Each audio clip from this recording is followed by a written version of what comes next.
O que Deus quer de mim? No livro de Mateus, capítulo 26, versículo 42 diz: Afastando-se de novo pela segunda vez, orou: Meu Pai, se não é possível que esta taça passe sem que eu a beba, seja feita a tua vontade. Nessa mensagem de hoje falaremos sobre futuro, sobre destino. Vamos começar com alguns questionamentos comuns entre os cristãos. Perguntas como: como descobrir o meu destino? Como entender o meu futuro? Como ter certeza do que Deus quer para a minha vida? Agora eu te pergunto: você consegue visualizar os seus próximos anos? Você acredita que Deus tem algo determinado para a sua vida? Ou seja, você fazendo tudo certo ou errado, o que Deus escreveu para a sua vida vai acontecer porque é da vontade dele. Ou você acredita que está planejado? Ou seja, Deus tem um plano, mas tudo pode dar errado, dependendo das suas escolhas e decisões. Esse assunto é muito polêmico, que gera dúvidas sobre qualquer pessoa que lê a Bíblia, sobre destino. Para onde eu vou? Para onde eu estou indo? O que Deus quer para a minha vida? E por que gera dúvidas? Devido à interpretação de diversas religiões. Existem religiões que dizem que existe um karma, ou seja, que tudo o que tem que ser, será. Outras dizem a expressão maktub, que significa está escrito. As religiões em si têm um conceito de determinismo. Determinismo é um conceito que diz que tudo está determinado. Você já ouviu alguém profetizar sobre o futuro assim? Eu determino que isso aconteça em minha vida. Quem faz isso não estuda a Bíblia. O determinismo parece ter lógica se você olhar em qualquer ótica, mas se olhar na ótica de Cristo, o determinismo perde totalmente a lógica.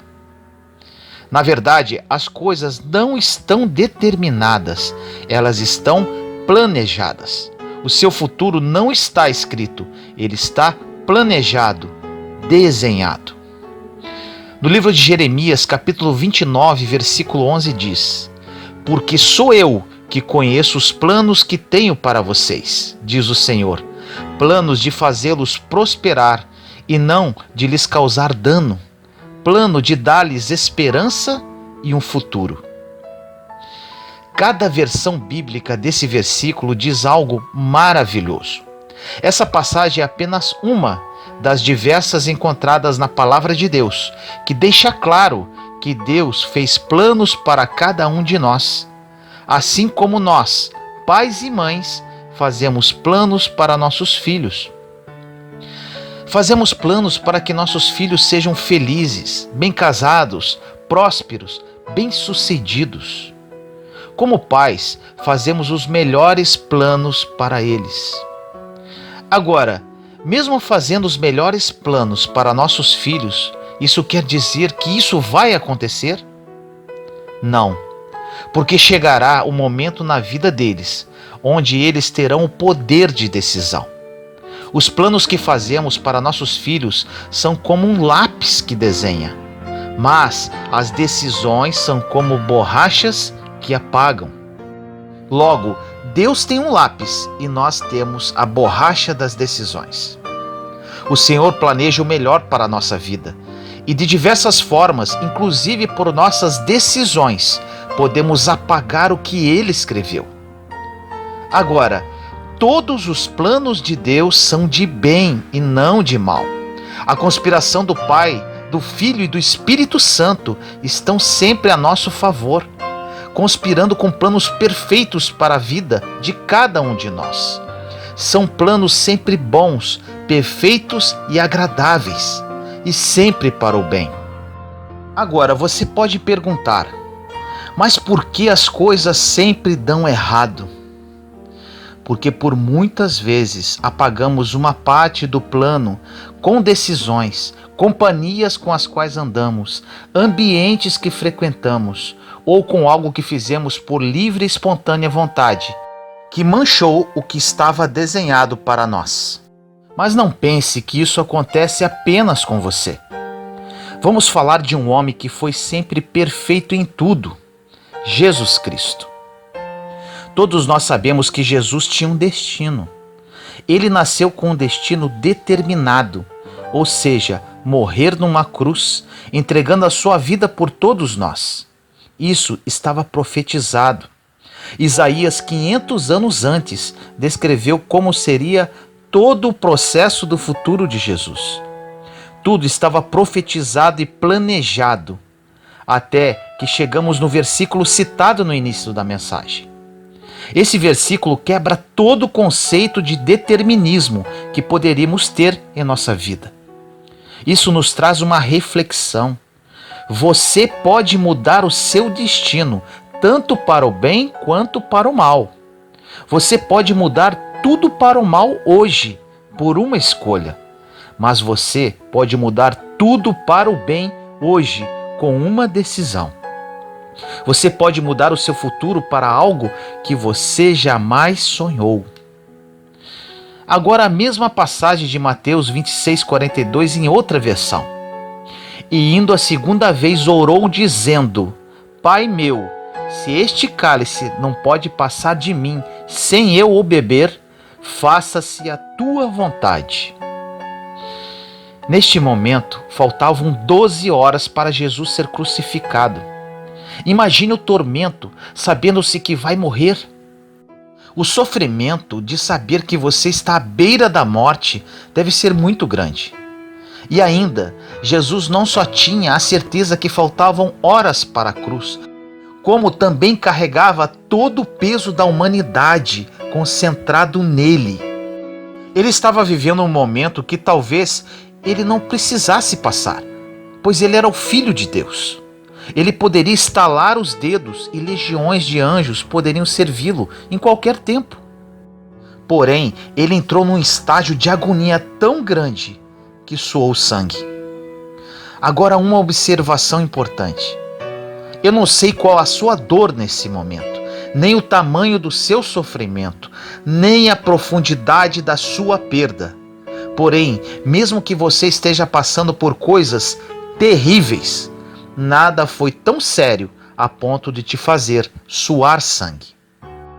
Segundo especialistas, para este fenômeno acontecer, você precisa ter um comando cerebral, um dispositivo emocional de desespero, de agonia, de angústia muito forte. Suar sangue é algo raríssimo, quase impossível de acontecer. Tem que ser um desespero muito profundo, uma dor incalculável. A Bíblia diz que Jesus começou a ficar angustiado de tal forma que suou sangue. Agora eu te digo, quando você se trancar no seu quarto e dizer: Senhor, estou desesperado, estou sofrendo muito, Jesus vai responder ao seu lado: eu sei como é isso, meu filho. Qualquer dor ou sofrimento que você possa sentir, Ele colocará a mão no seu ombro e vai dizer: eu sei como é. A dor que Jesus sofreu não se compara a qualquer dor que qualquer ser humano já sentiu ou vai sentir neste mundo. Neste nível de desespero, suando sangue, Jesus faz um pedido para o Pai, tentando mudar o seu destino. Não se sinta culpado das vezes que você queria jogar tudo para o alto. Jesus, apesar de ser filho de Deus, era humano como eu e você. Ele começou a ficar angustiado, começou a suar sangue e faz uma proposta para Deus dizendo: Pai, se possível, ou seja, se depender de mim, afasta de mim esse cálice. Eu não quero passar por isso. Na maioria das vezes, nós vamos fugir do destino que Deus planejou para cada um de nós, porque chega uma hora que parece que é muito difícil. Chegam horas que queremos jogar tudo para o alto e dizemos: daqui eu não consigo passar. Mas eu te afirmo, A sua vitória está um passo depois da sua dor. Seus melhores dias estão a um passo depois dessa angústia. E quando você passar por essa profundidade, por essa angústia, por esta dor, por esse sofrimento, ou seja, quando você decidir vencer isso, você entrará nos seus melhores dias e começará a viver o seu destino. Até Jesus disse: afasta de mim este cálice, eu não quero beber dele, eu não quero viver esse futuro. Mas a grande questão, Jesus revela que podemos colocar o nosso destino no seguro, falando o seguinte: o que eu quero é que se tire esse cálice, mas não seja como eu quero, seja conforme a tua vontade. A vontade de Deus somente se cumpre quando você, por livre-arbítrio, por livre e espontânea vontade, coloca tudo na mão dele. Você pode dizer: o plano de Deus vai se cumprir em minha vida. Sim, vai. Mas para isso acontecer, você precisa dizer o que Jesus falou: Pai, eu quero isso, mas que seja como tu queres. Essa oração é como se fosse uma blindagem do seu destino. Se você deseja blindar os seus próximos anos, ore assim: Senhor, eu quero isso, eu desejo aquilo, eu quero largar tudo, mas que seja feita a sua vontade. Você pode querer o que quiser, mas cuidado que o eu quero já destruiu muitos destinos, muitas famílias. O eu quero já matou muitos destinos proféticos. O eu quero já feriu muitas pessoas, já destruiu muita coisa. Agora você coloca o seu futuro no seguro quando ora: eu quero, mas que seja feita a tua vontade, como tu queres. Quando fizer isso, as coisas começarão a acontecer de uma forma que você nunca imaginou. Quando analisamos que Jesus tinha a opção de mudar o futuro, percebemos que não está tudo determinado, mas sim planejado. Jesus tomou uma decisão que garantiu o destino dele e ainda liberou o nosso. Agora fique atento a isso. Se você deixar de viver o seu destino, você estará estragando o destino de muitas pessoas. Se eu tivesse desistido de viver o meu destino, não estaria aqui com este canal abençoando milhares de vidas. Quando postei meu testemunho no YouTube, muitas pessoas achavam que eu estava expondo-me demais, que isso era maluquice, que isso não daria em nada. Foram muitas críticas, inclusive de pessoas muito próximas. Se eu fugisse do meu destino, o destino de outras pessoas seria atingido. Pessoas não estariam sendo impactadas, mudando de vida e encontrando o amor de Jesus. Quando você não cumpre o seu destino, esse é o maior ato de egoísmo que você poderá ter, coletivamente falando. Existem pessoas que precisam que você cumpra o seu destino, para que elas vivam o destino delas. Falo isso porque gerações vão se salvar por causa do meu destino, por causa do seu destino. Você não tem a mínima ideia do que Deus está preparando para você, porque a Bíblia diz: nem olhos viram, nem ouvidos ouviram, nem jamais penetrou no coração humano o que Deus preparou para aqueles que o amam. Você não consegue imaginar o que está por vir. Você não consegue imaginar o que Deus escreveu para os próximos anos da sua vida. Agora eu te falo, você sabe por que você ainda está de pé? Você já era para ter caído. Sabe por que não caiu? Porque Deus já te viu no futuro. Ele gostou do que viu e resolveu te sustentar até aqui. Ele sabe quem você irá se tornar.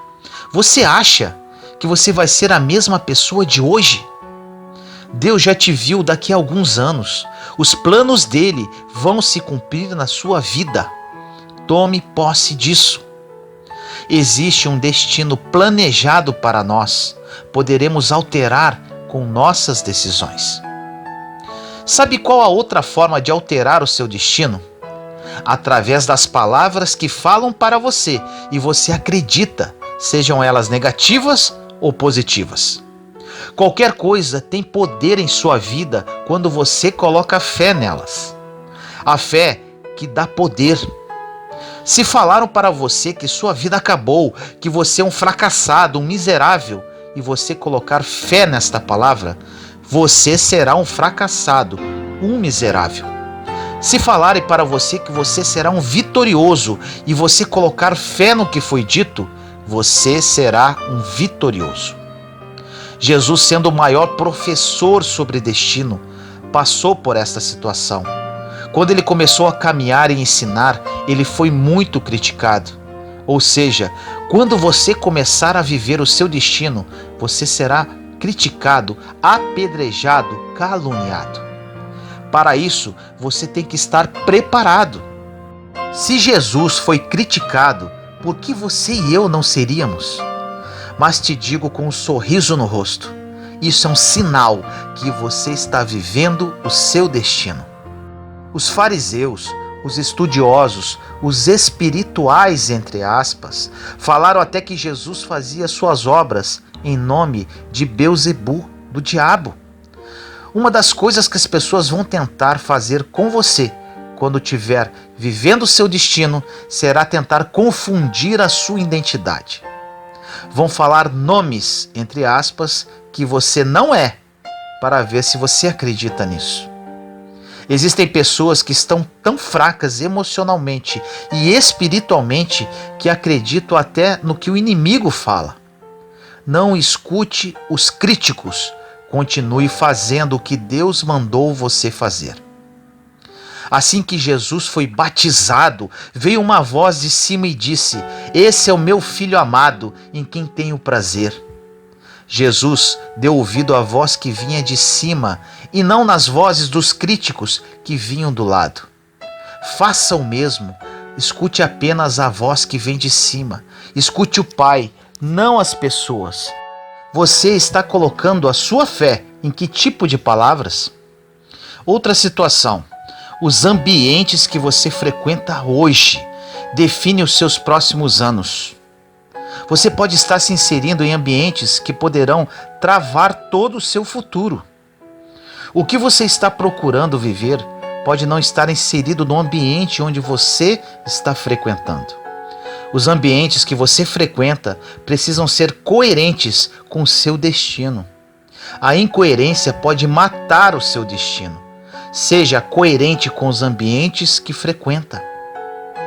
Seu destino está planejado, mas você pode estragá-lo de muitas formas. Como falei, nas palavras que você coloca fé, nos ambientes que você frequenta, no seu nível de coerência ou incoerência.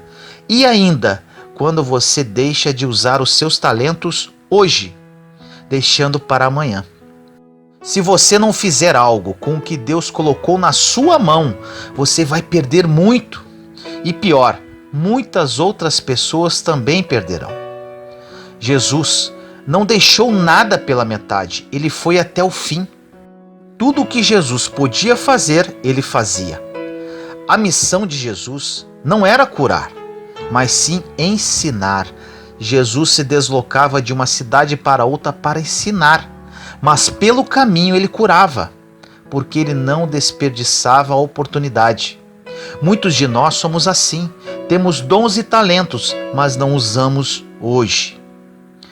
Nós nascemos para dar o nosso melhor. Dê o seu melhor hoje para desfrutar o amanhã. O que você planta hoje, colherá amanhã.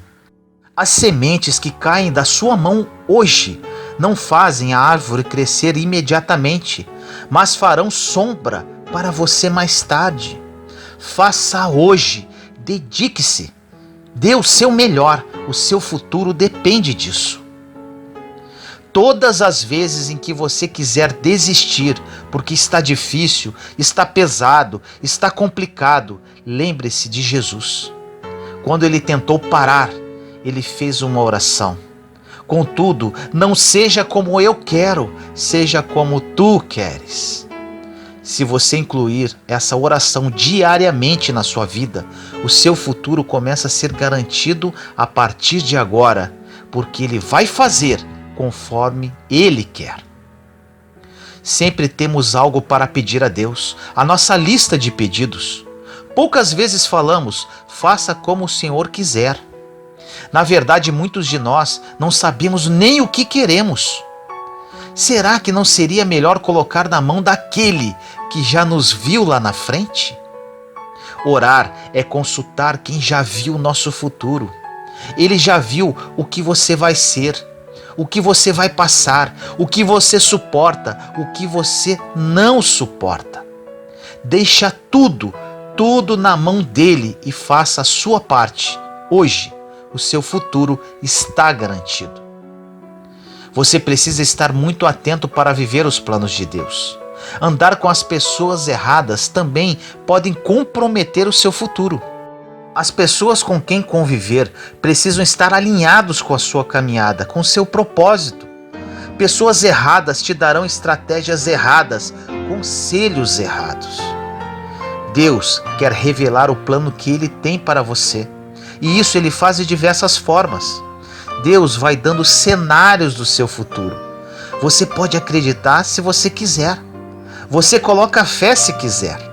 As coisas que Deus planejou para a sua vida são infinitamente maiores do que você pensa. É muito, mas muito maior do que você pensa. Quando você descobre o seu destino, você entra na fase mais difícil, a exposição. Nessa fase você começa, mesmo sem querer, a mostrar quem você é. Porque quando o holofote está focado em você, você não consegue esconder mais nada. Quando você está passando por um problema, Deus não está preocupado com o problema, mas na pessoa que você está se tornando durante este processo. Muitas pessoas não sabem lidar com a fase de exposição, pois não sabem lidar com as críticas. Você pode estar passando por momentos difíceis hoje, mas Deus já te viu lá na frente e lá você estará exposto. Então, nesta fase problemática, Ele quer que você amadureça, para que quando você estiver exposto, você mostre a sua melhor fase, a sua melhor versão. Quando Deus te levantar, você vai estar preparado para a exposição. Muitos falam, eu faço tudo certo, eu oro, eu leio a palavra, eu sou dizimista e nada acontece. Ainda não aconteceu porque você não está maduro o suficiente, senão Deus já teria te exposto. É uma questão de preparação. Agora eu te pergunto, você está vivendo bem os seus processos?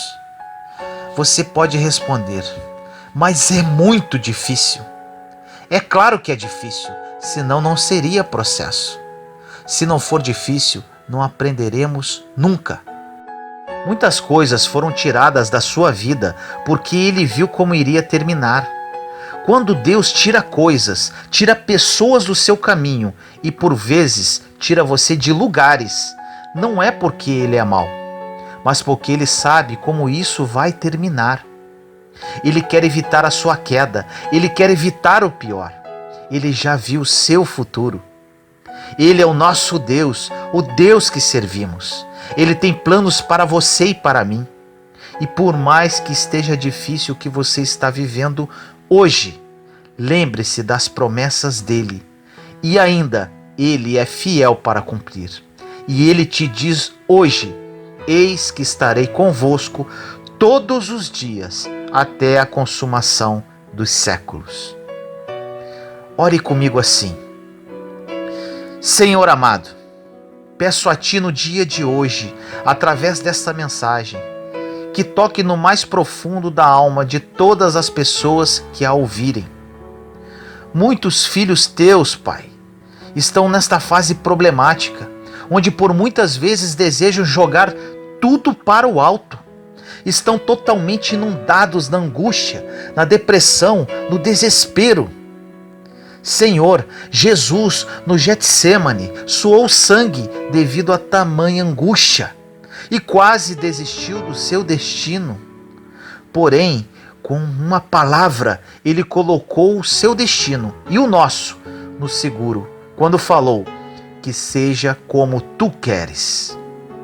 Falamos isso hoje, Senhor, que não seja a nossa vontade, mas sim a sua, pois sabemos que a sua sempre será boa, perfeita e agradável.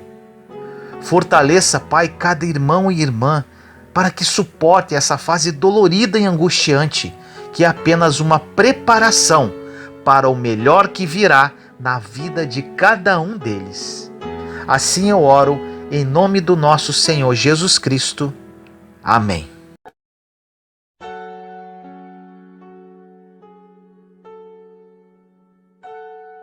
Crie intimidade com o Senhor.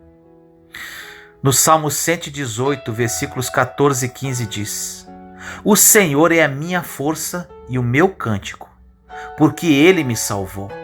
Nas tendas dos justos, a voz de júbilo e de salvação. A destra do Senhor faz proezas. A felicidade é o resultado de um relacionamento radical e profundo com Deus. Se quisermos caminhar em vitória, temos que investir tempo em nosso relacionamento com o Senhor. Há muito a descobrir sobre os seus planos para nós. Nossa felicidade não durará se não obedecermos a Deus ao buscá-lo com todo o nosso coração. Deus quer que realmente falemos com Ele e atentemos às suas respostas. Passe tempo suficiente com Ele logo nas primeiras horas da manhã para caminhar em vitória durante todo o restante do seu dia. O que vemos nos dias de hoje são cristãos distantes de Deus. Não possuem relacionamento, muito menos intimidade com o Senhor. Em Gálatas, capítulo 5, versículo 16 diz: Digo, porém, andai no Espírito e jamais satisfareis a concupiscência da carne. Muitos cristãos dão seu tempo ao serviço de Deus, mas deixam de passar tempo pessoal na presença dEle.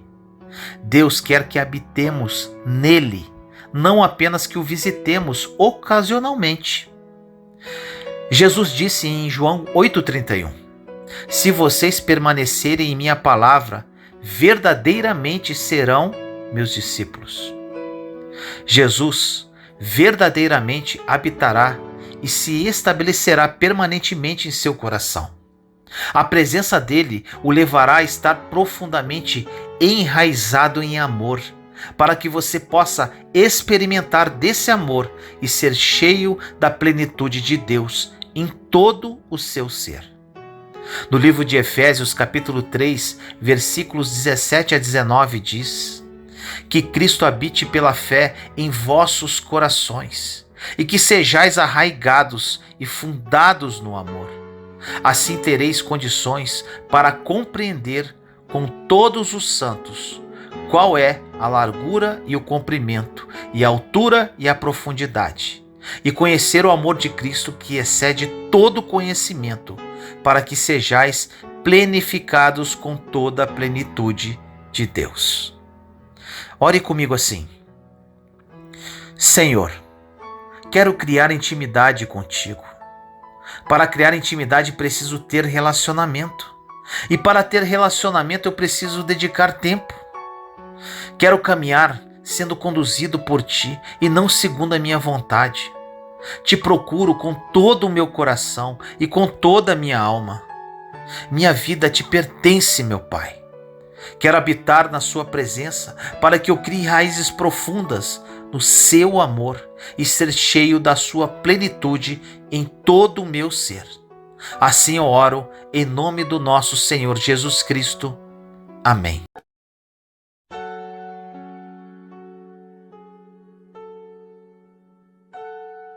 Ore, aguarde e prossiga. No livro de Salmos 143:8 diz: Faze-me ouvir pela manhã da tua graça, pois em ti confio. Mostra-me o caminho por onde devo andar, porque a ti elevo a minha alma. Precisamos orar e então parar e ouvir primeiramente. Algumas vezes Deus falará com uma voz mansa e suave do profundo do nosso coração. Outras vezes Ele falará por meio do nosso testemunho interior, para que simplesmente conheçamos a verdade e ela nos coloque em liberdade. Subitamente saberemos o que devemos ou não devemos fazer. O rei Davi tinha muito a dizer sobre buscar a Deus pela manhã. Ele orava, então vigiava e aguardava para que Deus falasse ao seu coração. Deus está ouvindo nossas orações e irá respondê-las. Por vezes acordamos sem direção, sem saber o que fazer com os nossos pensamentos vagos. Encontrar com o Senhor nas primeiras horas do dia é primordial. No livro de Salmos 90:14 diz: sacia-nos de manhã com a tua benignidade, para que cantemos de júbilo e nos alegremos todos os nossos dias. Nesta manhã, ore assim: Senhor, estou esperando pela sua direção. Enquanto você honra a Deus ao aguardar a sua resposta, poderá ouvi-lo falar algo específico imediatamente. É como se ele imprimisse em seu espírito uma direção para este dia. O inimigo de nossa alma pode lhe dizer que não é realmente Deus quem está falando ou que você está perdendo seu tempo enquanto aguarda. É importante conhecer a verdade da palavra de Deus, para que a direção que ele semeia em seu coração não seja arrancada pela dúvida. Deus pode não exibir uma visão completa para todo o seu dia, mas Ele estará dirigindo o seu caminho à medida que você o reconhecer em todas as suas veredas. Em Provérbios 3:6 diz: em todos os teus caminhos reconhece-o e Ele endireitará as tuas veredas. Ore comigo assim: Deus amado, que no dia de hoje eu ouça o que o Senhor quer falar em meu coração, para que eu prossiga e caminhe dentro do que o Senhor planejou. Quero orar, parar, te ouvir, para depois prosseguir. Fale ao meu coração, Senhor. Por vezes acordo sem direção, com os pensamentos vagos. Por isso, meu Pai, espero a sua direção. Que o Espírito Santo seja o meu guia, para onde o Senhor quiser que eu vá. Reconheço o Senhor em todos os meus caminhos e que seja feita a sua vontade em minha vida. Assim eu oro em nome do nosso Senhor Jesus Cristo. Amém.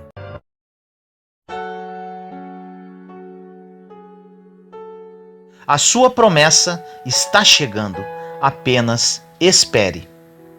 No livro de Lucas, capítulo 24, versículo 49 diz: eis que eu enviarei sobre vós o que meu Pai prometeu. Por isso, permanecei na cidade até serdes revestidos da força do alto. Em outra versão diz: eis que eu sobre vós envio a promessa de meu Pai. Contudo, permanecei na cidade até que sejais revestidos do poder do alto. Essas palavras são de Jesus Cristo. Jesus enviaria a promessa do Pai. Mas, entretanto, porém, eles teriam que esperar. Agora eu falo para você. Jesus enviará para você a promessa do Pai. Mas, entretanto, porém, espere. E qual era a promessa do Pai? Era o Espírito Santo. Nesta ocasião, ninguém conhecia, ninguém tinha visto, nem sabia do que se tratava. Era uma promessa impalpável. Jesus disse: eu vou, mas vocês fiquem parados, esperando em Jerusalém, até que ele venha. Esse até que é complicado, porque na Bíblia, com raríssimas exceções, nenhuma promessa tem data. Jesus não disse para os discípulos esperarem em Jerusalém por um determinado período de tempo. Era até que o Espírito Santo viesse. E agora eu repito as palavras de Jesus para você: espere até que a sua promessa venha. Samuel, quando ungiu Davi, não falou quando ele seria rei. Quando José teve um sonho que iria governar o Egito, Deus não falou quando seria. Esperar com uma data prevista já é difícil. Imagine sem previsão. Deus falou através de Jesus: fiquem em Jerusalém até que, não deu data, do alto vocês sejam revestidos.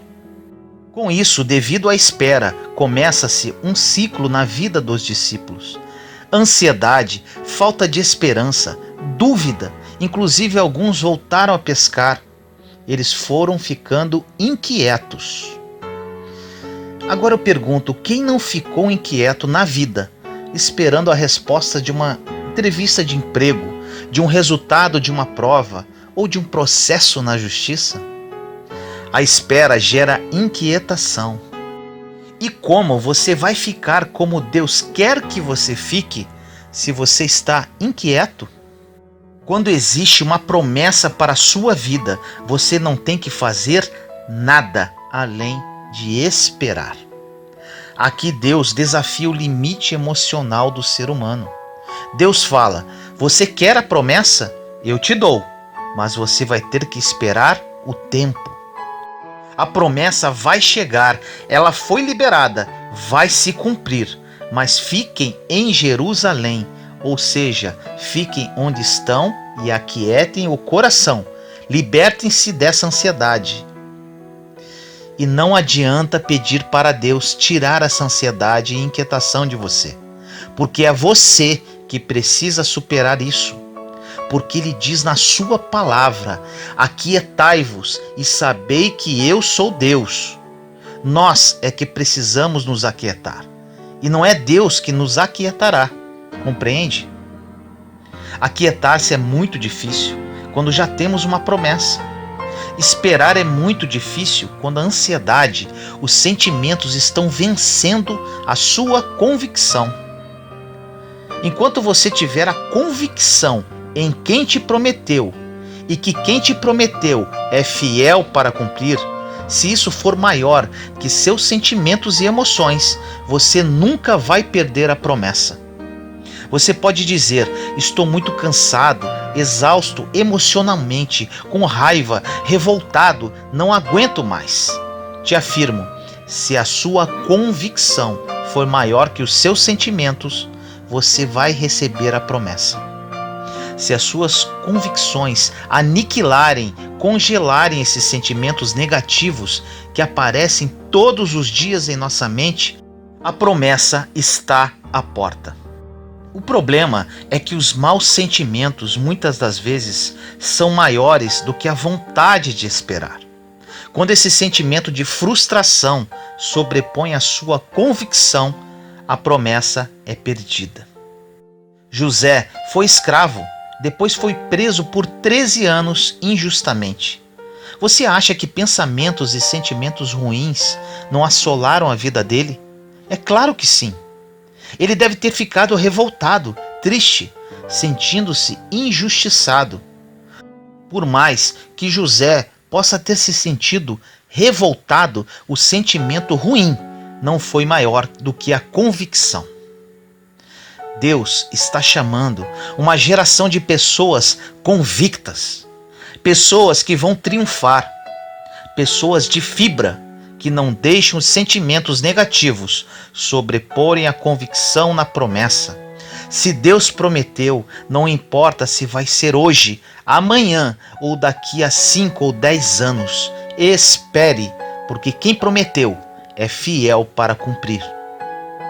Quantos exemplos temos na palavra de profetas que foram perseguidos por anos, passaram por situações terríveis e com certeza tiveram os piores sentimentos.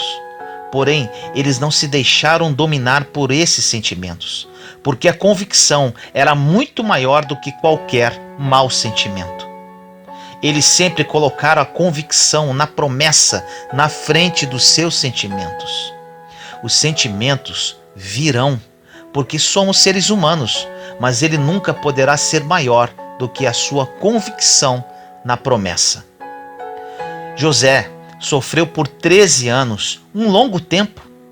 Agora, qualquer minuto sofrendo já é muito. Imagine 13 anos. Mas, aos 30 anos, ele tornou-se governador do Egito. E a Bíblia diz que ele morreu aos 120 anos. Pergunto a você, 13 anos sofrendo é muito para viver depois 90 anos de prosperidade? Não é muito, é pouco. Não importa o tamanho da sua espera, o tempo de desfrutar a promessa sempre será muito maior do que o tempo que você esperou. Você pode achar que está demorando muito, 1 ano, 2 anos, 3 anos. Esqueça isso. Quanto mais tempo você esperar, será mais tempo que irá desfrutar. Deus dá longevidade, prosperidade, graça para quem tem promessa. Quem tem promessa já tem tudo. Quem tem promessa já venceu.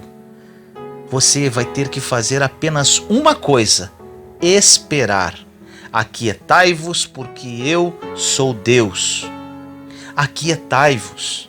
Liberte-se desta ansiedade, liberte-se dos maus pensamentos, da raiva, dessa revolta e saiba que a sua convicção naquele que te prometeu tem que ser maior que tudo isso.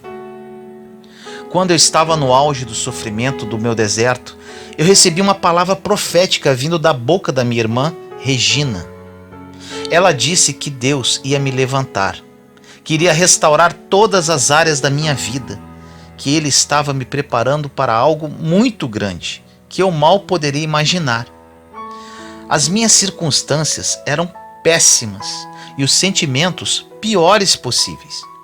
Me agarrei a essa palavra e por mais dor, sofrimento, angústia que eu sentia, sempre me lembrava desta palavra e profetizava na minha vida.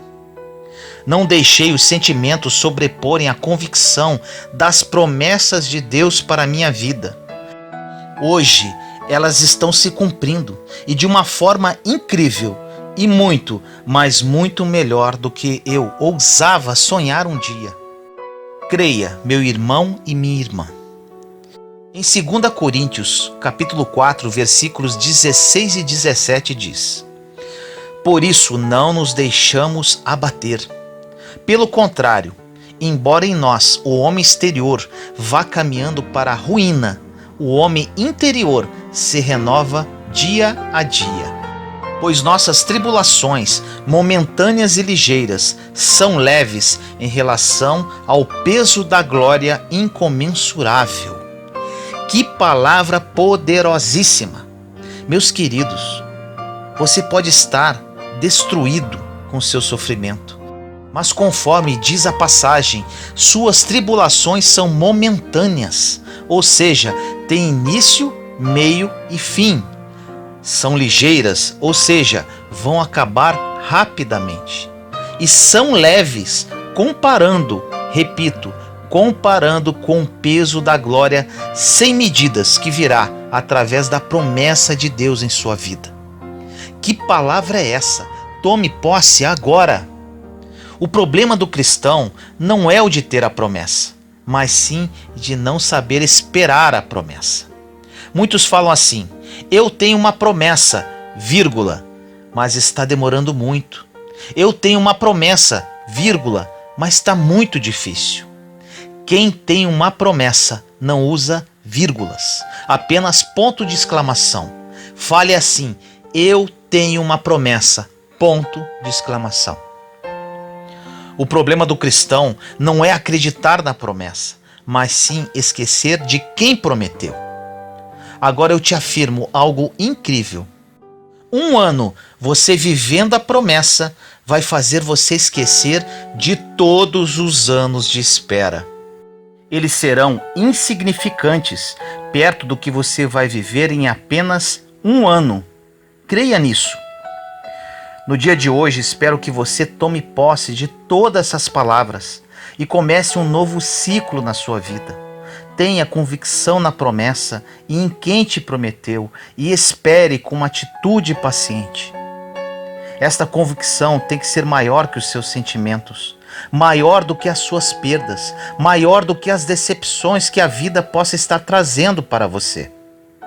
Ou você acha que não temos decepções depois de estar vivendo a promessa? Abraão teve muitas decepções depois de ter recebido a promessa, Isaque. Diversos problemas assolaram a vida dele depois da promessa cumprida.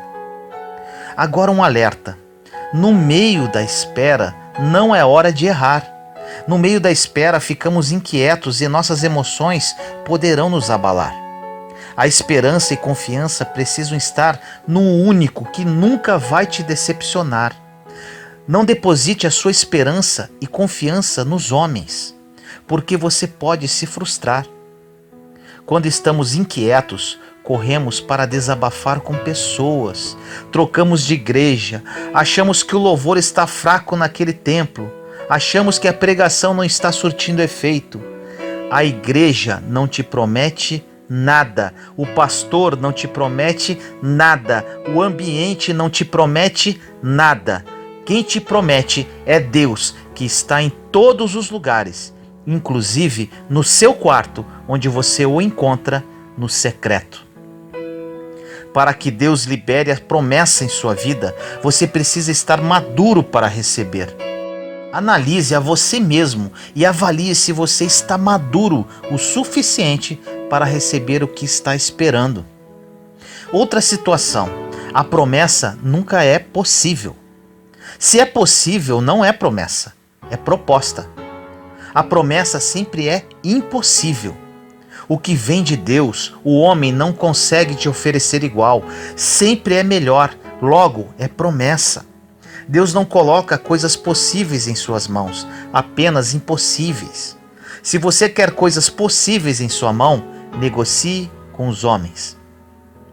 Agora, se o que espera é impossível, sirva e espere no Deus do impossível.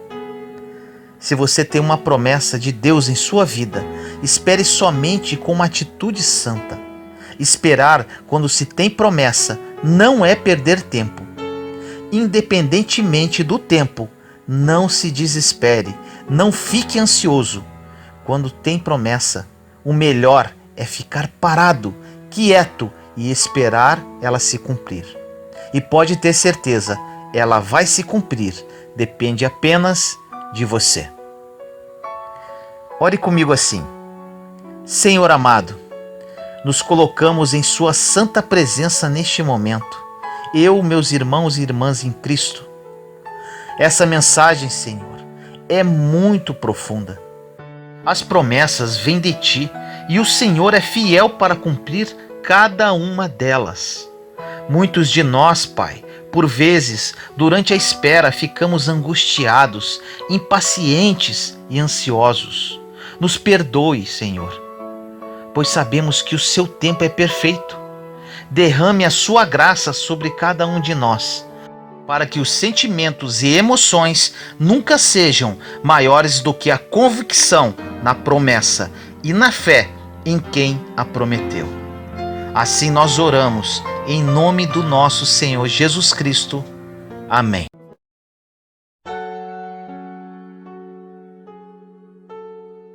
Volte a enxergar com os olhos da fé. No livro de Lucas, capítulo 18, versículos de 35 a 43, diz: Ao aproximar-se Jesus de Jericó, um homem cego estava sentado à beira do caminho, pedindo esmola. Quando ouviu a multidão passando, ele perguntou o que estava acontecendo. Disseram-lhe: Jesus de Nazaré está passando. Então ele se pôs a gritar: Jesus, filho de Davi, tem misericórdia de mim. Os que iam adiante o repreendiam para que ficasse quieto, mas ele gritava ainda mais: Filho de Davi, tem misericórdia de mim. Jesus parou e ordenou que o homem lhe fosse trazido. Quando ele chegou perto, Jesus perguntou-lhe: O que você quer que eu faça?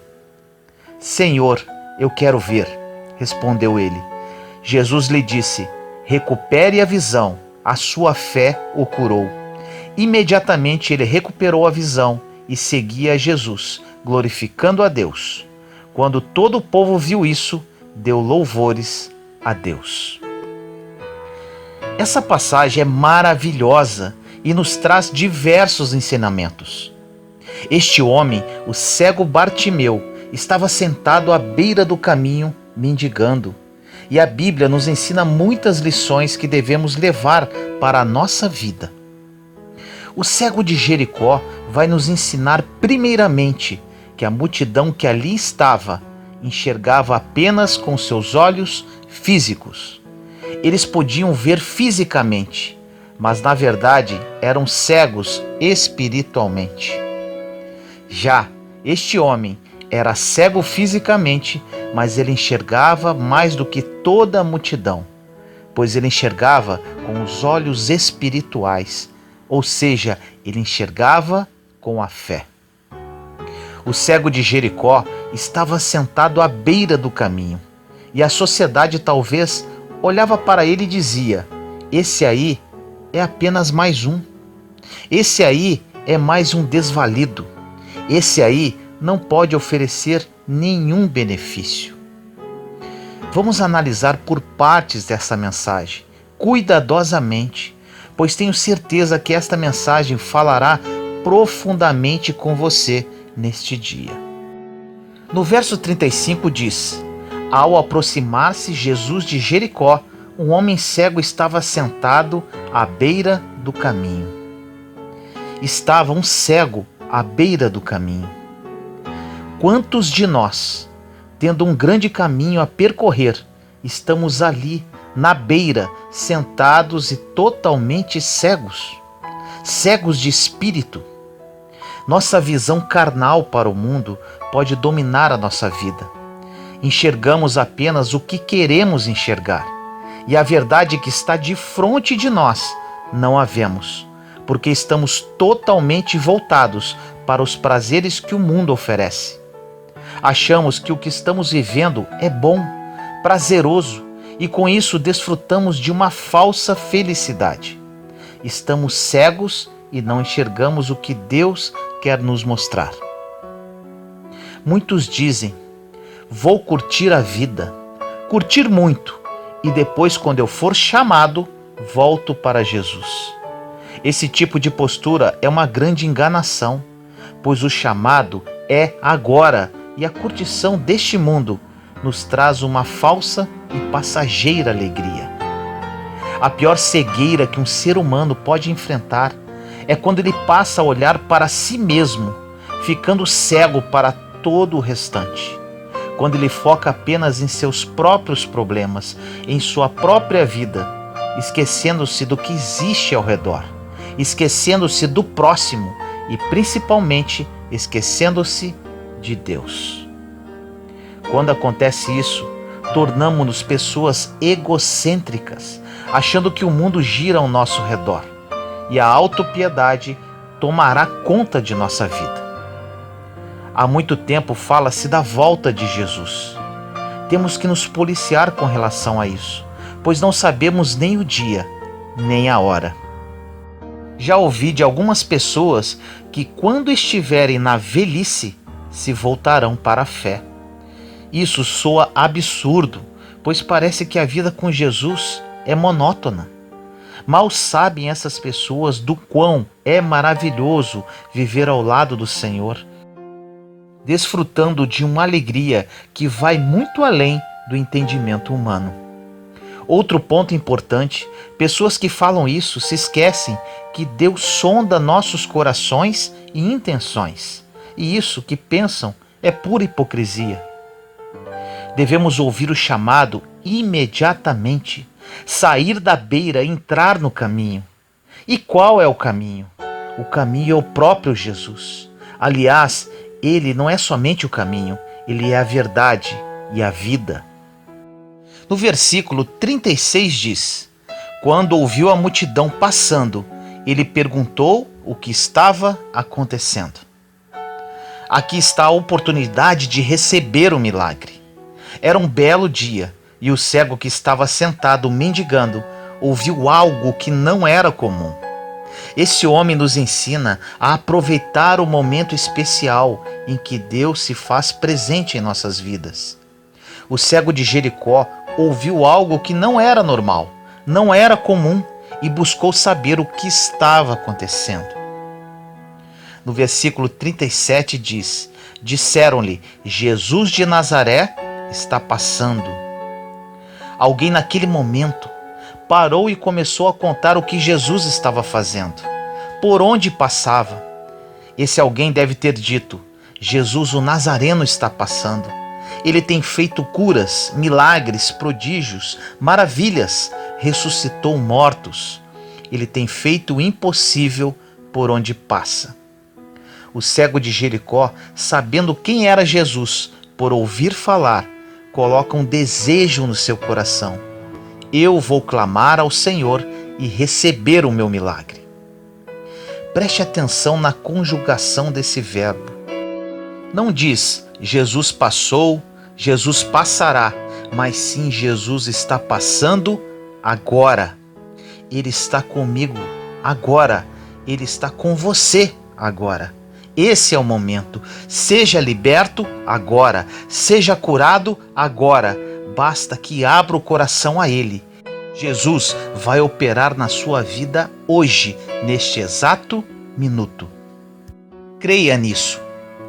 Nos versículos 38 e 39 diz: então ele se pôs a gritar: Jesus, filho de Davi, tem misericórdia de mim. Os que iam adiante o repreendiam para que ficasse quieto, mas ele gritava ainda mais: filho de Davi, tem misericórdia de mim. Este cego sabia que era a oportunidade da vida dele. Ele clamou e, mesmo sendo repreendido, continuou a clamar. Não foque para o que as pessoas vão dizer, porque na verdade quem precisa do milagre é você. Esta passagem traz ensinamentos importantes. Muitas pessoas vão interferir na sua caminhada. Muitos querem dar opinião, outros querem dar conselhos errados, outros querem te tirar do caminho e alguns querem que você permaneça na beira dele. Não importa o que aconteça, continue clamando, continue orando, não deixe a sua fé desfalecer. Persevere. Essa é a palavra, perseverança. Quando escolhemos caminhar com Jesus, muitas coisas ao nosso redor tentarão impedir a nossa aproximação dele e do nosso milagre. Da mesma forma que aquela multidão tentou impedir o cego, nossas circunstâncias, nosso passado, nossos murmúrios, aquilo que vemos, que ouvimos, amigos entre aspas, a dúvida, a falta de fé, entre outros, nos fazem desistir no primeiro grito. Nos versículos 40 a 42 diz: Jesus parou e ordenou que o homem lhe fosse trazido. Quando ele chegou perto, Jesus perguntou-lhe: o que você quer que eu faça? Senhor, eu quero ver, respondeu ele. Jesus lhe disse: recupere a visão, a tua fé o curou. Quando perseveramos em nossos clamores e orações, Jesus para, se volta para nós e pergunta: o que você quer que eu faça? Jesus sabia qual a necessidade daquele homem. Porém, ele deseja que saia de nossos lábios o desejo do nosso coração. Outra situação muito importante: quando pedir para Jesus alguma coisa para a sua vida, peça somente isso, a visão espiritual. Porque quando temos isso, não precisamos de absolutamente mais nada. Seguiremos de acordo com a visão de Deus, conduzidos pelo Espírito Santo e trilhando pelos planos que Deus tem para nós. Essa passagem nos traz um grande aprendizado. Quando Jesus restaurar a sua visão, verá o mundo de uma forma diferente. Você enxergará a luz que mostrará o caminho perfeito. Mesmo seguindo pelo caminho com Jesus, por vezes, muitos se tornam cegos novamente. A cegueira espiritual sempre estará à espreita. se descuidarmos por vezes com tantos afazeres e voltados para nós mesmos, poderemos sofrer da cegueira mais uma vez. Quando estamos cegos, tropeçamos sem ver, caímos porque não reparamos os obstáculos e outras vezes não conseguimos levantar. Quando estamos cegos, não conseguimos perceber onde estamos. Jesus, hoje, quer abrir os seus olhos e te dar a graça de enxergar a vida segundo a sua palavra, segundo os seus desígnios, segundo o seu plano para você. Uma visão de fé, de amor, de esperança, de caridade, de um verdadeiro Filho de Deus. Ore comigo assim. Senhor amado, me coloco na sua santa presença neste momento. Oro para todos os meus irmãos e irmãs que ouvem essa mensagem. Pai, são muitos que estão cegos espiritualmente, muitos que não conseguem enxergar a luz que vem do seu trono de glória, não conseguem ver a sua face. Peço, Senhor, neste momento, que restaure suas visões. Clamo a Ti, Senhor, tem misericórdia de nós. Abra nossos olhos e nos dê a graça de enxergar a vida segundo a sua palavra, segundo os seus desígnios, segundo o seu plano para cada um de nós. Nos dê uma visão de fé, de amor, de esperança, de caridade. Nos restaure a visão, Pai, para que enxerguemos como verdadeiros filhos Teus. Assim eu oro em nome do nosso Senhor Jesus Cristo. Amém. Se você gostou desta mensagem, compartilhe para edificar mais vidas. Caso queira adquirir o meu livro Terra Prometida 21 lições que me ajudaram a vencer o deserto, o link está na descrição desse vídeo. Aproveite a promoção por tempo limitado. Te amo em Cristo Jesus.